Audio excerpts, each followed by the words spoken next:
Hello and welcome to the Trail and Adventure Motorbike Podcast with me, Clive Barber, and my good mate, Noel Tom. For the days when you can't ride your bike, there's always the Trail and Adventure Motorbike Podcast. Welcome to Season 7, Episode 9 with the remarkable Chloe Jones. We've met Chloe now a couple of times at various festivals and get-togethers, and Chloe is one of the most remarkable young people I've had the fortune to meet. She has travelled widely, whether it be on motorcycle or bicycle or just going off on her own, enjoying herself. We had a fantastic chat with Chloe. As I said, she's a remarkable young woman. I think you're going to enjoy this one. It's an excellent podcast. She tells us all about her trip on her C90 from the UK all the way through to Kazakhstan. She was aiming for Tajikistan, but didn't quite make it. One more thing, sorry for going on about it. There are some tickets left for the Bike Shed pre-Dakar show. We've just announced the first panel guest, which is Patsy Quick, who is the first British woman to enter and indeed to finish the Dakar Rally. There's going to be more exciting guests in person and over videos as well, which we're very excited about. Make sure you're there. But get your ticket quick, because they are going pretty quickly, as we suspected they might. Right, let's get on with it. I went canal boating once, you know. In fact, I've done it twice. And I found it the most relaxing holiday I've ever had. You're on a canal. You hardly have to steer because you're mainly going in a straight line. And the diesel engines go like...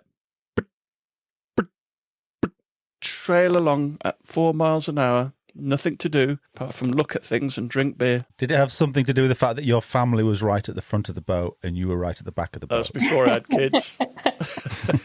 I think we've had very different experiences on the canal. I bought it in a bit of a rush and I should have checked it out more. Head gasket went the first 2 weeks, but the week after I got stuck in a lock. We had to have the canal and river truss down and everything. Done a right proper job of it. But you are a marine engineer, aren't you? I am, but I'm changing career. Training to be a paramedic. Oh, excellent. Chloe Moto.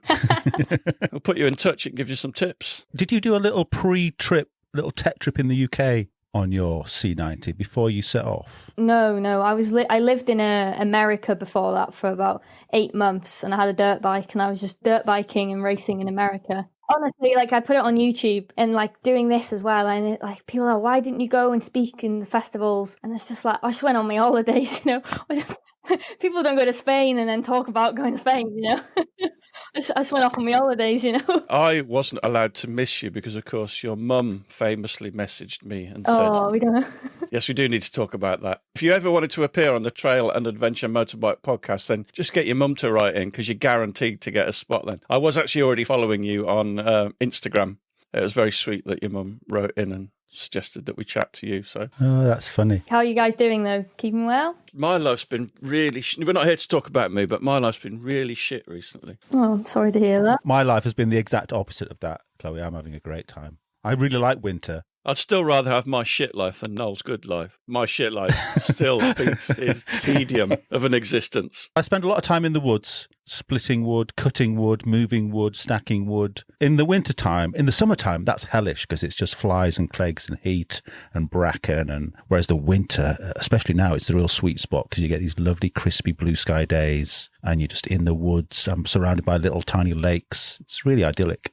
But I also love the getting dark. You have to stop. I love the enforced stop so I can come home and drink tea and eat toast. Whereas in the summertime, you feel guilty stopping because it doesn't get dark till 10 o'clock. Whereas now I have to stop, go home. Do you actually know what clegs are? No. Well, horseflies is another thing, isn't it? So listen, everybody. If you're new around here, you're listening to Chloe Jones, who rode her C90 from her home in North Wales all the way to I didn't make that. You can say Uzbekistan. To one of the stands. This is how Chloe introduced all of her videos. If you're new around here, you're listening to Chloe Jones riding her C90 from her home in North Wales all the way to Tajikistan in Asia. I got it out. Well done. Chloe, do you want to introduce yourself? My name's Chloe Jones, and I just got on my bike and I said, see how far we get, but Tajikistan was the goal, but ultimately didn't quite make it that far. And yeah, I just love to ride, anything outside, adventures, have a good laugh. Did you go on your BMW GS all the way to Tajikistan, or did you choose a different type of vehicle? Honda C90. Yeah, why? Why did you choose a Honda C90? Because you are a relatively experienced dirt biker. I've seen videos of you riding, was it an XR400 in Moab and places like that? 250X, Honda 250X. Moab, yeah, some incredible riding out in the States. So what made you choose the C90? I spent 10 months out in the States dirt biking, and then I came back with no money and thought, well, maybe I should get back to life and do the generic thing of work. And I was back, and after only a month, I already had itchy feet. I was just like, I need to go again, but obviously had already spent all my savings. So I had a C90 in the garage. I got the C90 to do, have you heard of long distance trials? Yeah. Because obviously I didn't want to do the long distance trial on a modern dirt bike. I wanted to do it on something old, but they're well expensive. So I got the C90 to do the long distance trial on it. And the plan was to sell it and then get a dirt bike and hang out in Wales for a while. And then it was such a laugh. Like, you just go hooning it down the green lanes in Wales and stuff. And the idea of going back to work and being in one place again was just too soon. So I said, well, why wait around and save for the perfect bike? I'll just freaking go on that. Tell us a little bit more about your C90. How old was it? How many miles did it have on the clock? Was it the original Honda engine? Basically, I was still in America, and a friend who was doing the long distance trial picked the bike up for me, so I just bought it blind. They put it in the back of their car. It got put into the back of a Skoda Fabia. I did the long distance trial with no prep. It was the original 90 engine. I put some tyres on it, made a little lunchbox thing for the road book, lowered the gearing, just changed the front sprocket, and a new chain, just generic maintenance. I think I put some fresh shoes in. I don't quite remember now, but it was just generic maintenance. I didn't look at the engine, didn't do anything, and then that was all the prep I did even to leave. That was it. I was done. Off I went. How many miles were on it when you bought it? I don't know. What do you mean you don't know? People go off on these trips and they come back with all these amazing stats, and I think it's amazing, but I don't have a clue. The speedo never worked. That probably broke in France somewhere. To this day, I don't know how many miles I did. But do you know how many miles it had done when you bought it? I don't know if it was right or not, because the speedo was dodgy anyway. I think I had about 23,000 miles on the paperwork. And what age was it? 83. 83. It's incredible, isn't it? The engine sounds great on it, doesn't it? It does sound like a tight engine. It is such a capable bike. I went green laning with them, the TRF, and they were all on their like fucking Beta 300s and their little dual sports, and some people even had KTMs, and I went green laning with them, and there was this one hill, and it was so boggy in that, and by the time they got to the top, they looked at me, and then they looked back again, and they couldn't believe that this bike had gone up here. It just crawls up everything. Just needs a bit more ground clearance and a tiny bit more power, but it's great. Trail riding in Wales is fairly tricky anyway. I would have thought there were some lanes in Wales, certainly around the Barmouth area, where you'd actually struggle to get up on a C90, but it sounds like that's never been an issue for you. Well, I didn't do any of the really techie stuff. The great thing is they're so light as well, so just pick it up, get someone on the back, carry it over that bit and keep going. Do you find that you sit down on it more than you would on, say, your CRF 250X? Probably not. I've seen tall people ride the C90, and I think they're forced to sit down. I'm blessed or cursed to being short, so I can stand up all right. Oh, that's what I did. I changed the foot pegs as well. So I put sharp foot pegs so I wasn't slipping off it all the time, so I could stand up. Have you ever ridden a C90, Clive? I've never ridden a C90. The closest I've got is a DAX, Honda DAX, which I think has the same engine. They've got really sumptuous front suspension, haven't they? That's great. It really is, though, isn't it? It's so soft. When I did the trial, it took such an adjustment. The night I did the trial, I hadn't actually ridden the C90, so the trial was the first time I'd ever ridden the 90, because I'd only been back in the UK 3 days. I was up all night prepping it to go, so I'd actually never ridden it or ridden it off-road, and so that trial was the first time. And I remember that first green lane in the dark. I'd never taken this thing off-road, and it was quite surprising, that front suspension, because with a dirt bike you learn to predict the bike and its movements, but it's so unpredictable. And I hit a rock and the whole thing just went from under me, just launched it into the air, and I went, this is going to be a long night. Tell us a little bit more about long distance trials. How many days are they? How long are they? How did the one you did work? So I just signed up. I usually just sign up to things and then learn on the job. So I think you can navigate with a mobile, but I like to keep it back to basics, how it should have been. And I had like a road book, and yeah, you ride the trial. You can see I really pay attention. And then you go home. That's a brilliant explanation. Are there actual sections, or are you just riding a distance? You ride the distance, and then you get to an off-road section, and the way you get marked is how many feet you put down, like a classic trial.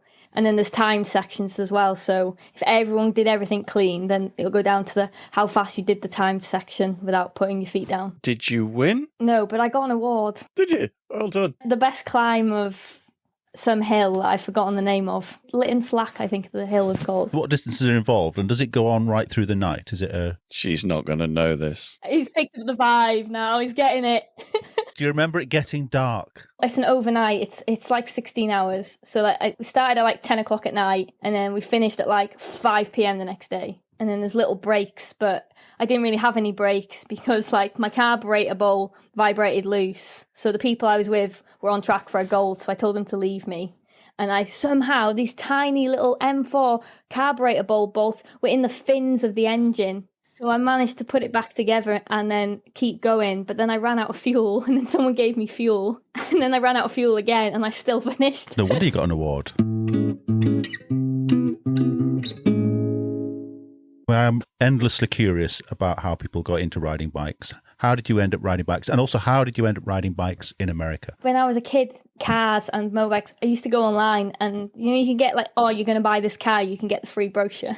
So my mum would get brochures through the door, but like, no intentions, obviously, at 13 to be buying any of this. But I always wanted to, but didn't have the facilities. I grew up on a small estate. It would have got nicked if I'd got a bike anytime soon. And obviously it's expensive to get into bikes, I think, especially in the UK. It's not very accessible. So I went to my maritime school and made a really good friend there. And he used to ride when he was a kid, but hadn't ridden in his adult life. So we got into it together and kept my bike at his house. I never really started on the road, though. I straight away was dirt bike focused and started green laning. Well, actually, the first bike I rode was on his land. He gave me this little, I think it was a TY80, but what he didn't tell me was that the brakes were wankered and it had a fast-acting throttle, so I narrowly avoided the pond and landed on my ass. And then the second time I had a go, the classic full throttle tyre mark at my chest, fell off, and I said, right, where can I buy one of them? You look like you're a pretty good rider. There's a lot of wheelies going on, even on the C90. You've been riding for quite a long time. Not massively, like, how old was I? 19 or 20, so about 6-7 years. I think my riding progressed in America, really. Like, there's so much opportunity out there to learn and get better, and just the riding is on a different level out there. How did you end up in America? I'm a marine engineer by trade, so I started on containers and then cruise ships. And then I was lucky enough to break my way into private yachts. I was doing a yard period. I was living in San Diego for 5 months, and one of the chefs wanted to go to this event called Babes in the Dirt. So it's an all-women event out in the desert. Like over 100 women turn up who only ride dirt bikes. And there's all like marked trails. Basically like the ABR, but for women dirt bikers. And there's events on in the evenings, there's a motocross track, and it's just a good time. And then I came back to that, and I had an SV 650, just like a road bike, while I was working. And I went on a trip. I had a holiday, a 2-week holiday. Do you know those bike trips, right? You weren't really going anywhere particular to get off the bike, just in your head, on the bike, in your helmet. I rode 200-300 miles a day, like through national park roads and stuff. And within 2 weeks coming back from that trip, I quit my job. I was in the middle of buying a house back in the UK. I rang the solicitor. I was like, I don't know how, but you need to stop me buying this house. And I broke up with my boyfriend at the time and decided I'm too young to spend all my savings just going to a bleeding house in the rainy UK. Need to live a little bit, That was a close shave, wasn't it? Tell me about it. I spent all my house deposit money in about a month on a horse trailer, a horse box that I converted, and a truck and a dirt bike. I'm intrigued by working on private yachts because obviously they're owned by the mega rich, aren't they? Are they all arseholes? No, not all. That was a good experience for you, working on the boats? Everything's a good experience in life, good or bad, yeah. just leads you on to the next thing. There's mostly good experiences. People see the good things, which obviously is good things, traveling and like this fancy life, but you don't see the 13, 14, 15-hour shifts for 5-6 weeks straight, you know, with no time off. You get with the program or you don't, kind of thing. Even on the cruise ships, I work 3 months on, 2 months off. Private yachts, I was full-time because you have to kind of build your reputation. Yeah, so to get the good jobs, you need really good references. In the end, I built enough. So when I was in America, I'd pick up temporary contracts. So if they needed someone to cover sickness or cross an Atlantic, they take an extra engineer on board for a short period. So I'd pick up a contract for 3 weeks, sometimes 2 months, and then go back to America, keep traveling. And they pay your flights, so it's great. My friend Theatre John worked on cruise ships, and he summed it up very well when he told me that every morning is like Monday morning and every night is like Friday night. Yeah, no, actually, that's a great idea. It wasn't like a 5-day week, you know, it's every day is just like the same day over and over. Well, every day's as he described. It's quite repetitive. Like, I like challenges. I got into engineering because I wanted things, I want to fix things, but you end up doing a lot of pre-planned maintenance and doing the similar things. So I don't think I was supposed to go to work and hope something went wrong, but I'd lie in bed and say, I hope something goes wrong tomorrow. And were you always very mechanically minded? No. Went to this maritime school and I didn't know what 4-stroke cycle was, and I went, what the hell have I done here? Clive doesn't know what 4-stroke cycle is now. Suck, squeeze, bang, blow. So getting back to the trip, what preparation did you do on the C90, if anything, for the big trip? Nothing. I was going to leave. I had no money.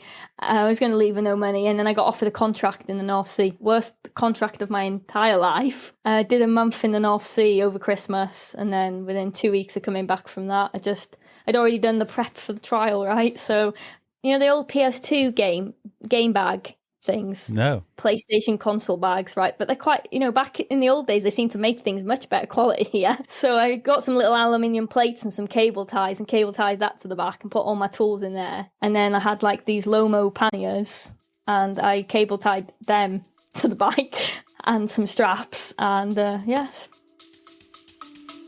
We'll be back after a quick break. They're small, they charge with USBs, they're lightweight, they're awesome. You put it on, you go outside, within 4 seconds, the concept of having to touch seems absolutely insane. I'm 100% with you. I no longer want to have any headlamps that doesn't respond to a voice command. Having this thing camping would be amazing because you're just like walking around, getting your stuff all dialed with it on, and you cozy into your sleeping bag with a book. As soon as you get used to the fact that you can talk to it, I just can't believe that all headlamps aren't like it. It's such an obvious benefit. Yeah, I can't believe it's taken this long. You'll find the link to our episode in this podcast episode's description area. Please give us a try.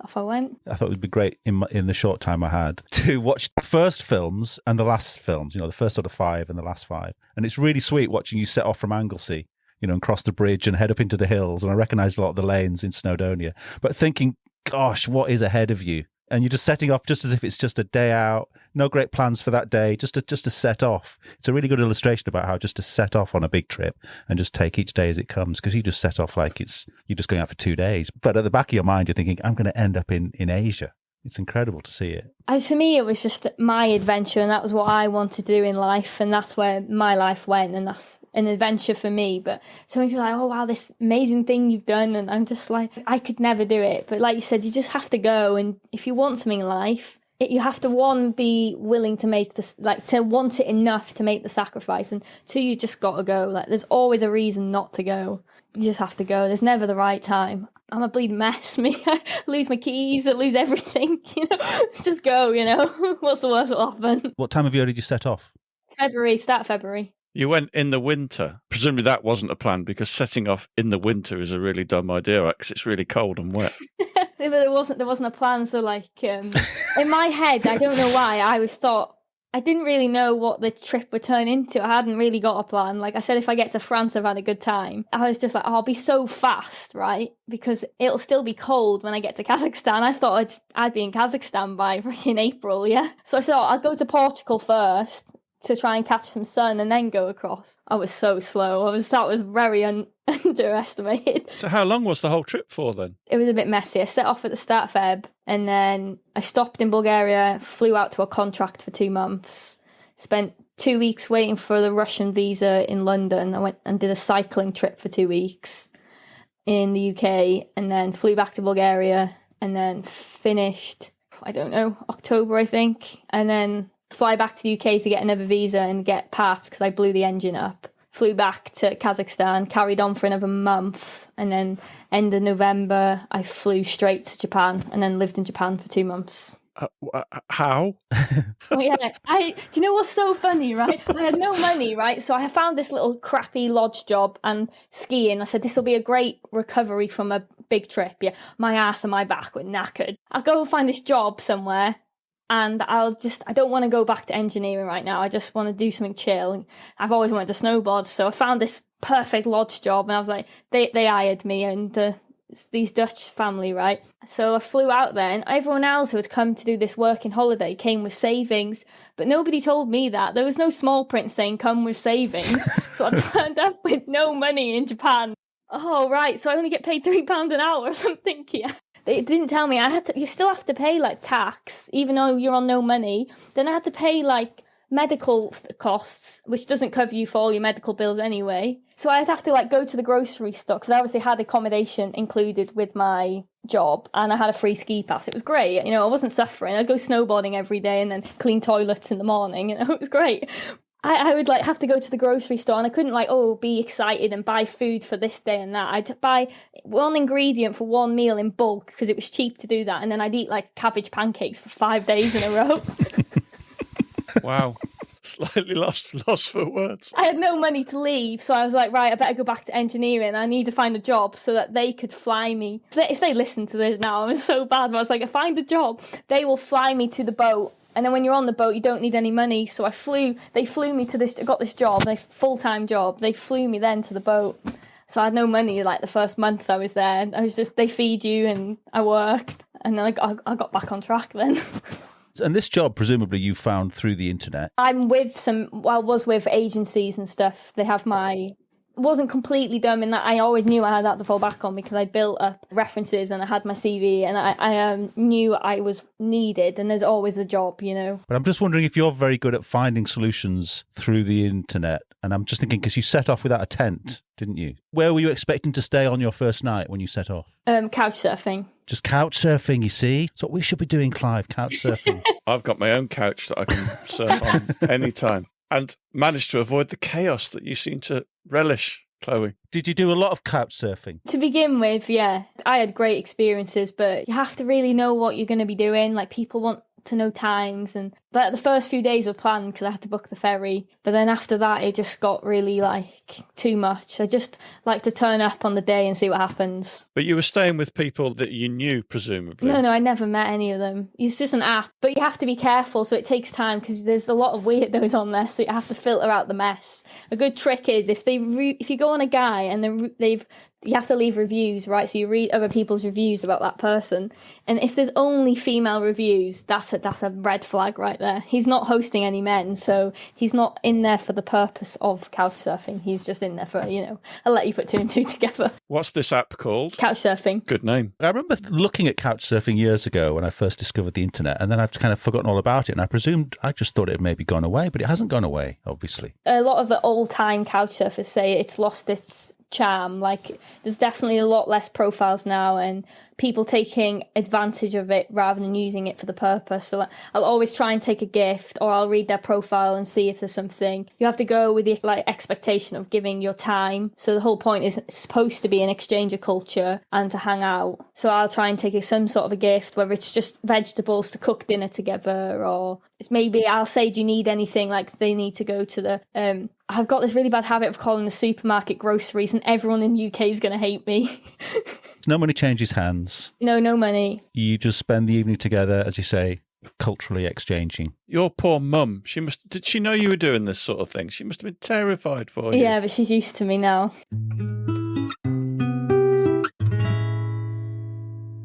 My name's Simon Josie. I'm the creator and the host of the Real Riders podcast.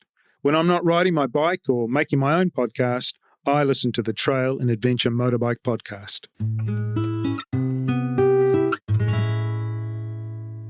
Watching your videos today, Chloe, you do seem utterly, well, maybe not quite utterly, but really unflappable. You just seem to throw yourself in at things and get on with it and just cope with whatever's thrown at you. There's only one moment in one of the videos I saw where you'd taken your C90 to a mechanic and they basically did a really shocking job. They hadn't tightened your rear wheel nut. They'd put a chain on, they hadn't cut the chain to the right length and left you with all sorts of problems at the side of a very busy road. But generally, and you fixed all of that, but generally you seem pretty unflappable. How do you go through life being so cool about everything? I didn't just wake up living in a small town one day and just disappear and do this, when I went on the maritime school, right, I was 18. When I was 18, I'd never been abroad, so I went to India for 3 weeks, just on a booked tour. Chloe now would never do that, but it was a booked tour and it was a tour group.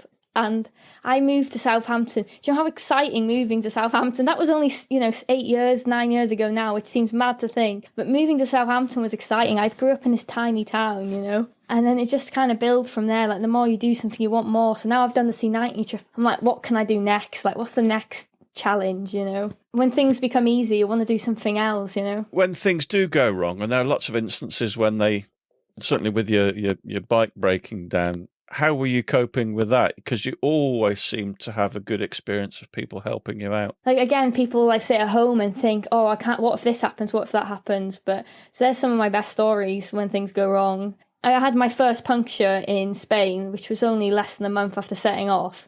And I had a complete meltdown by it. I can fix it. It was just such a faff. Because when you set off, you don't envision everything going wrong. So it was just this was a nightmare now, It's I've only got one tube in me. What if I did punch in? And you do start thinking like that. But then once you've done that one puncture and then, okay, the carburetor ball's falling off again. And then next thing you know, you've had about 4 or 5 breakdowns in 2 months. It's just oh, this has happened again, Oh, my foot pegs hadn't even left the UK. Yeah, my foot pegs fell off because I knew when I put the new ones in, the threads were wankered. But I said, oh, it'll be fine. I'll put some thread lock on and hope for the best. I was trying to think, what am I going to do? Yeah, I need a heli-call kit. Where am I going to find a heli-call kit? I have to make the ferry in less than a day. Yeah, and out of nowhere, this man appears. Don't ask me where he came from. And he went, I didn't even ask for a heli-call kit. He just went, my mate's got a shop down there. Do you want a heli-call kit? I can't tell you how this stuff happens. People just appear. Did you ever have any moments of doubt where you just thought, oh, fuck this, I'm just going to go home? Never home, but I think, to be honest, I got a bit tired towards the end because it's draining every day, you're constantly thinking. I think I got tired, but I never thought I was going to get home. For me then, it was, I said out loud, I'm just going to go to France. When I say something, I like to do it, so I hate saying things unless I'm 100% committed and sure. But then by the time I'd got to the Balkans, Croatia and stuff, there was as long as I make it to Kazakhstan, okay, Tajikistan, the Pamir, that's the ultimate. But if I make it east, at least it's proving something to myself, I think. And with the videos, I don't know why I started the videos. It was just a diary. I'm not good at writing or, he said, how many miles did I ain't got a clue about any of these stats that people seem to document. So it just became a bit of a diary for me. And it gave me a bit of structure, so I'd sit in a cafe at the end of a week and I could reflect on the week. It forced me to stop because I'm terrible for not stopping and tiring myself out. So it gave a bit of structure and routine. I didn't, I haven't got many views, but still wait. I thought I'd get about a couple of family and some friends watching it, Did you put the films together on the go then? Yeah, on the go, but I haven't finished it now. A couple of weeks behind because I didn't want everyone knowing where it was, just in case, Did you take a laptop with you or? Yeah, I took a laptop. I just wondered whether you did it on your phone. How bloody rude is that? They're not the best quality films, but they're not that bad. It's fine. You can easily do it on your phone. I'm not digitally savvy enough. I'm terrible at stuff. So I've just got this clunky laptop and took everywhere with me. And when you set off, what camera did you have with you? Same camera at the end, a GoPro. So you didn't get an Insta 360 camera towards the end? My GoPro 7 broke in Georgia. Well, it still works touch and go, but it's just... So I had to get something. So I did splurge a bit and I got a GoPro 10, which has the 360 feature. And did you have the drone at the beginning or did that? I've had the drone for years. It's like the original DJI Mini. Did you enjoy the filming? You've sort of already talked about it, but did it give you some purpose, did you find? The editing and stuff, yeah, it was something to stop and do. During those really wow moments and you have no one to share it with. So sometimes it did feel like that makes me sound crazy, but it makes you feel like you're talking to somebody, someone to share it with, To this day, I want to keep going with it. Like, I've never finished the series. There's at least 4 or 5 episodes from East I could make, but I definitely have lacked motivation since coming back. And I've done other adventures since and during that I haven't put up. Let's mention the YouTube channel because it needs way more views, in my opinion. Yeah, it's called Chloe Jones On the Loose. It's great stuff. It is really charming. Ever called me charming? I don't want to sound rude, but it's not always that cinematographic, but it's a lovely, lovely story and a very real and raw view of travelling. It's a really good depiction of what actually happened. I've had a really nice couple of days just catching up, watching it before we spoke to you, really. So, yeah, no, I found it really enjoyable. I want to get better at making a better experience for the viewers. Now I have had people watching in the sense of being more cinematic, but I don't want to go too far with it because actually most people that comment just like how authentic it is, like, and like people are, well, this happened but you didn't record it, but like when shit hits the fan, my first thought isn't getting a camera out, or if I'm having a really nice experience with someone, I'm not going to film that because I'm not going to take away from that moment. I just wanted to keep it real from the beginning, like no bullshit, just this is what it's like on the road and shit happens, but you have to accept that before you leave. And sometimes it's half the fun. I thought one of the real pluses of taking a C90 was that you can stick it in the luggage compartment of a bus. Wasn't that amazing that you could do that? I wanted to see you being happier about that. You sort of seemed quite defeated when you put the bike on the bus, but I thought that must have been a great little section of the trip where you could just have a little sit down in the warmth of the bus. Of course, then the bus got hit by a massive truck. How big an impact was it when the truck hit the bus? Big, but not as big as you'd think. Like, obviously everyone was shook up. It was confusion as well because it was dark. And there wasn't really any reason for it to hit us. Like, nothing was happening. It's like, why has that happened? Do you know what I mean? Now, this incident led to the sort of another bit of serendipity where the guy comes along, the other biker, and you get taken off to his workshop to fix the bike. That was a stressful night. And that was another example of for a lot of people would have been a really scary situation. But you even came out of that looking at it quite positively, but it obviously was. It was quite scary to watch in a way because they were quite scary guys in a way, were they? Yeah, it was interesting that because I had comments on that video saying like, oh, you made out that they were horrible people and they did this kind gesture. Yeah, they did something kind, but that wasn't what I'd asked for at the time. And it's like, I'm still in Russia at, whatever time of night it is, 10 o'clock at night on my own and don't speak the language. The police are more bothered that I'm taking up a part of the road than anything else. No one's going to bring a replacement bus. And there's live traffic and lorries going past this car crash. So I just had to trust he would take me. And I was expecting to, you imagine you get into a stranger's car, you communicate over Google Translate, and you're under the impression that he's taking you to a guest house, even though you've got no money. But I'm like, just sleep tonight, pay for the guest house, and like hope for the best tomorrow. And you turn up at this crazy guy's house, God knows what hour, in the middle of the night, and it's not a hotel. It's like, some people just really need to put themselves in their shoes. Keyboard warriors that are like, yeah, but I'm not doing this for views or talks. It's back to that authenticity. Like, this is what happened. And in 10 years, I want to look back. That's what happened. I'm not going to dress it up as anything it wasn't, At one point, I thought he was mad as a bag of frogs. He'd go from shouting in God knows what language and being quite hostile to being all funny and singing. And at one point he picked this liquid up and I thought he was going to do like a joke and set like petrol on fire, because that was the level we were at this time of the night. But instead he put like this tube thing over it and started inhaling it. So to this day I don't know what he was doing. Yeah. I went to film thinking, oh, he's going to like make a fire trick, but instead he was just consuming drugs. Oh, Jesus. Jeez. I haven't watched that episode yet. That sounds like a good one to watch. Yeah, it's scary stuff. If somebody had been, if you'd had directors there or somebody producing it, somebody would be thinking, this is gold. This is great. But as a solo traveller, it must have been quite intimidating. He welded my bearing to my axle without me asking him to do that. And like, I started thinking, well, maybe that's a good idea. Like, maybe this will get me to Kazakhstan, but it's a terrible idea. And like the brake pads, it wasn't a shop. He just had a junkyard full of bikes. He pulled out these shoes, not pads, they were shoes, these shoes off another bike. And they were just like, does they even fit this C90 right now, But they were nice enough in the end, because I was explicitly said from the beginning, I have no money to pay for this because I can do it myself. He spent over an hour and a half faffing with my bike, whether I asked for it or not. It was essentially just a really extreme cultural exchange, wasn't it? If anybody speaks Russian, can you watch that episode and let us know what the crazy drug guy was saying? Did you set off with, I know when you first set off, you were going to ride the Trans-Euro Trail. Did you continue to ride the TET all the way through the trip, or did you end up mostly on the roads? 50-50. Like, I did some TET in France and it was just bleeding fields, so it was a waste of time. So, like the section I was on anyway, I know there's really good stuff in other parts of France, but the section and area I was in was just fields. And then I rode, like, the first 3 days of the ACT. Have you heard of the ACT? Yeah, we've had them on. Oh, really? No, I missed that episode. Oh, just that one. You know what was good about the ACT was with the TET, you didn't know what you were getting into ever. With the ACT, you know that whole trip, whether you're on the road or off the road, it was just epic. It was such a well planned out route. The views, everything. I'm not endorsed by them clearly, but it was just great. And it's probably more suited to a C90, I would say, the ACT than the TET. But just for an enjoyable way of moving across the country, yeah. But then I did some TET in Turkey and it was incredible sections of the TET, so it was just hit and miss really where I went. And the further east you get, dirt roads were actually just sometimes the main roads. So. And how far into the trip before you bought the tent? I bought a tent from Decathlon, realising that I couldn't find sofas to sleep on every night.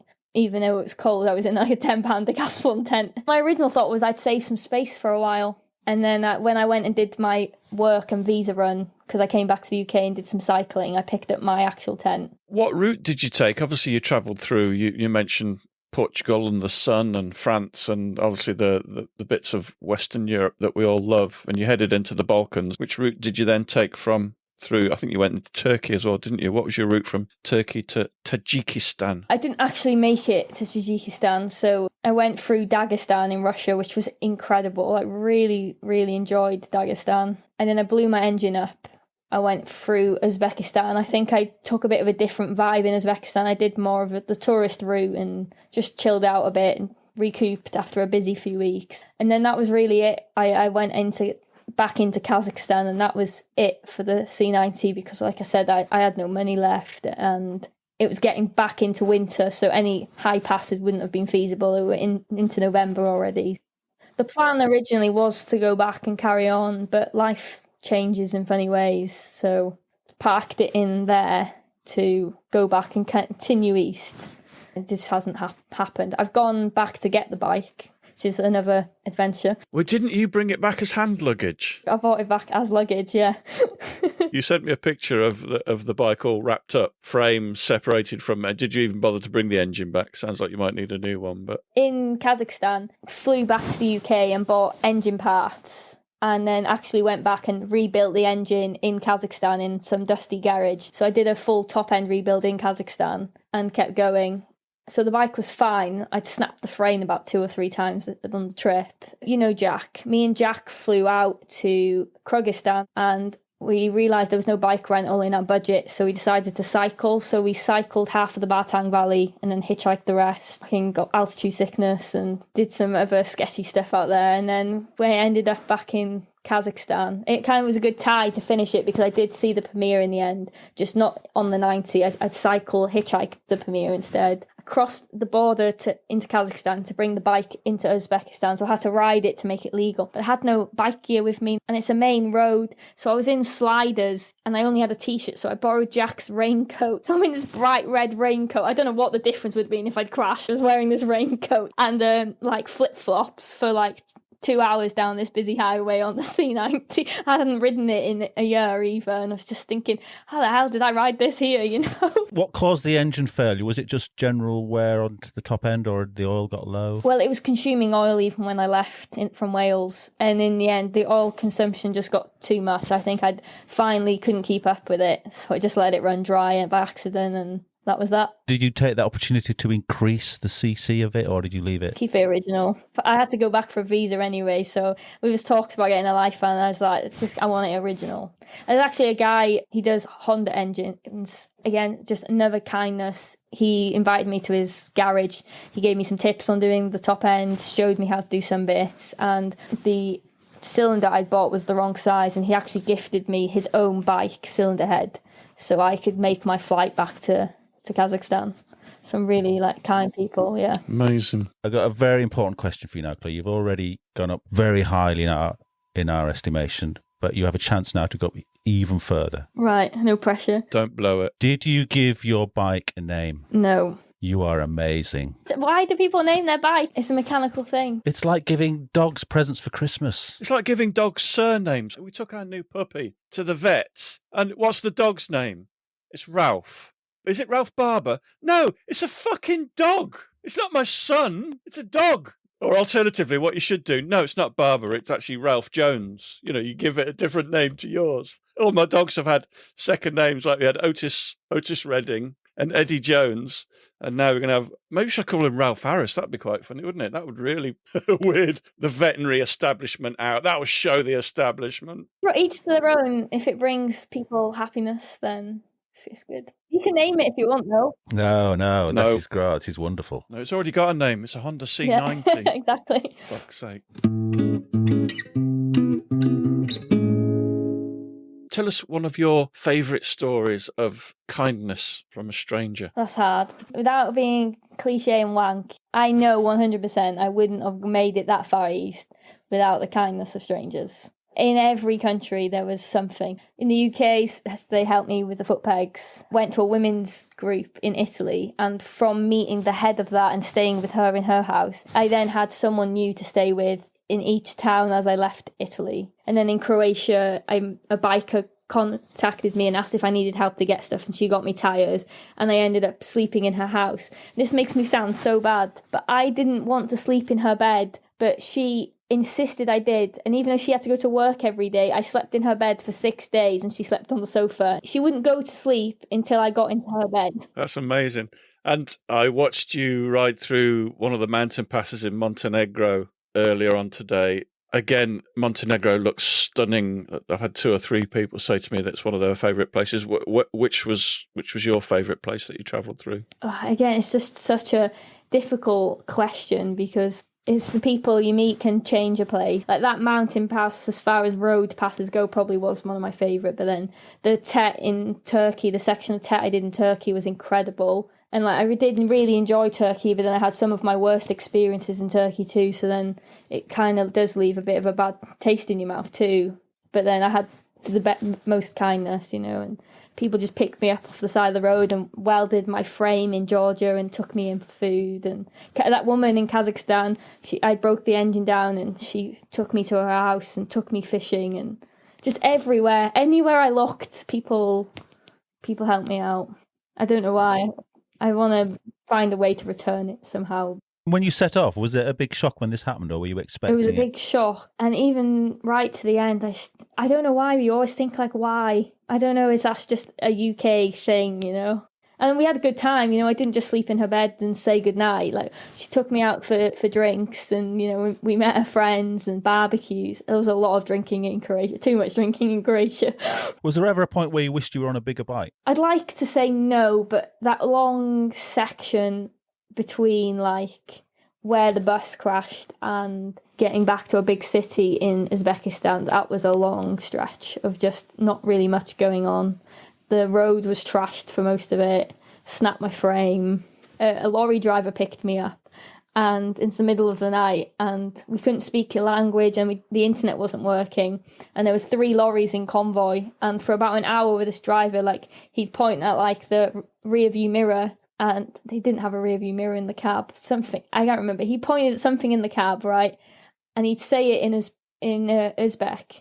And then I would laugh at him because it just sounded funny. And then I would say what it was in English, and he would laugh at me. And we just did this for like an hour straight. And then there was me and these 3 Uzbek lorry drivers walk into this lorry cafe, like the 3 of us, like 3 of these big lorry drivers. Everyone was looking at me like, where have they picked this girl from? Amazing. You're a very impressive person, Chloe Jones. It's just part of the fun, and people help me, and I wouldn't have made it, you know, without them. If you were to go away again, would you go away on the same bike or the same kind of bike, or would you choose something quite different? I enjoyed it because I blended in with the locals straight away. We were the same, you know? So I liked that, but I think maybe a slightly bigger bike, as much as I don't want to admit it. People always say, oh, you're going to do a round the world trip, but honestly, it doesn't interest me, actually, after this trip. Like, I've done the big trip now, and I think for me, I want to travel. The slower I travel, the slower I want to travel again. So I'd like to do motorbike trips in a one place, and maybe rent and be in that place for a couple of months instead of constantly focused on the next place. Just be present. It was interesting that when you set off, I think probably the first lay-by you stopped in to take some footage and the jet flew over you. Was it near Capel-Curig? Yeah. And the guy straight away started talking to you because you had a C90. Yeah. Little did you know that was going to happen for the next God knows how many months. Yeah, and going back to your question, you can't predict that. I didn't predict the kindness. It was harder than I thought, though, in some ways.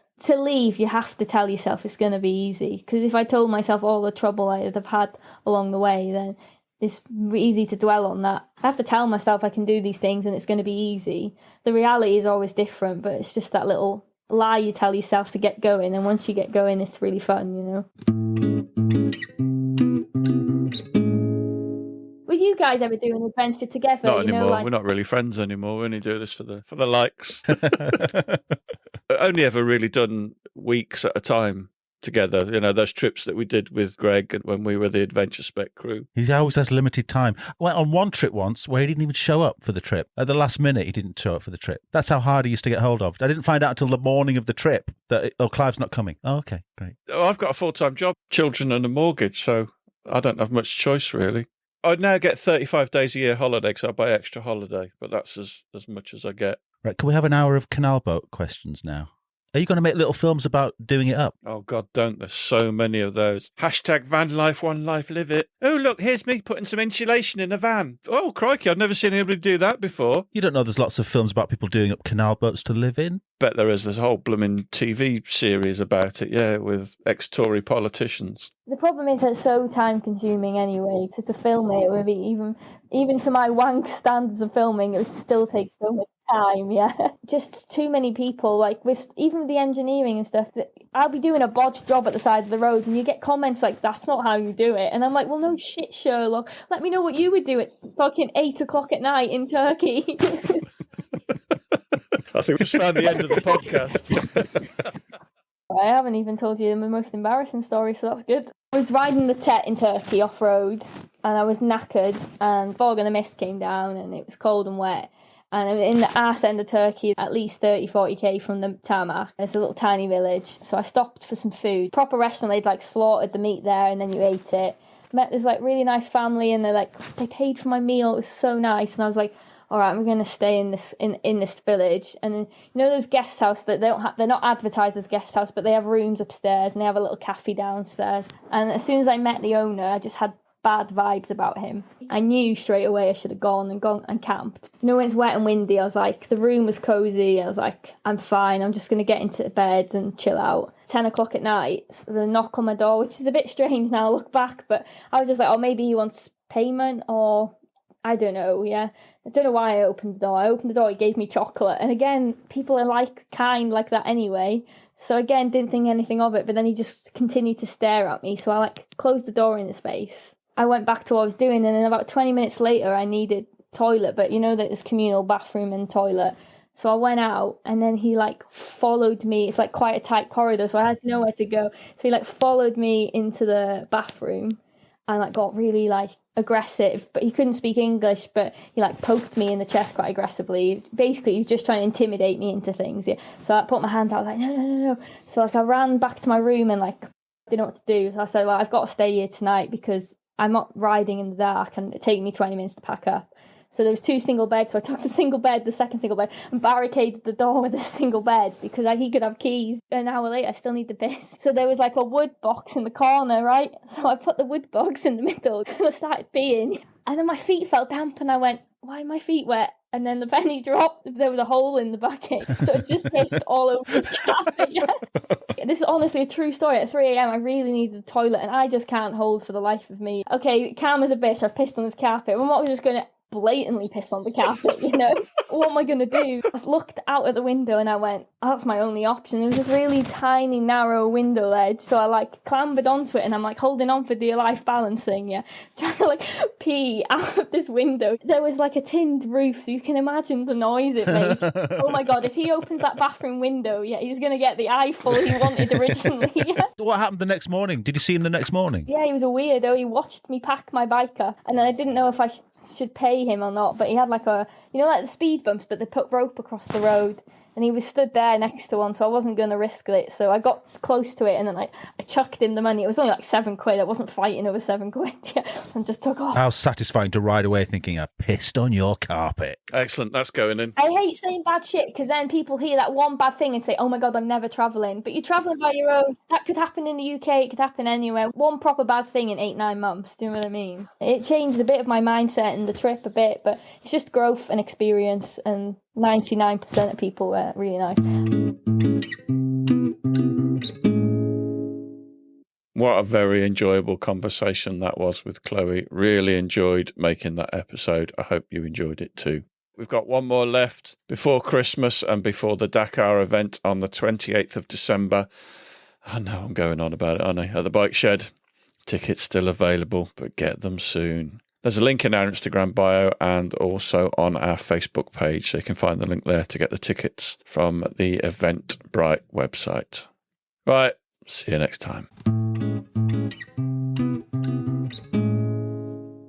Thanks for listening. We really appreciate your support. Don't forget you can follow us on Facebook and Instagram. And if you really appreciate what we do, you could consider supporting us on Patreon or buy us a coffee.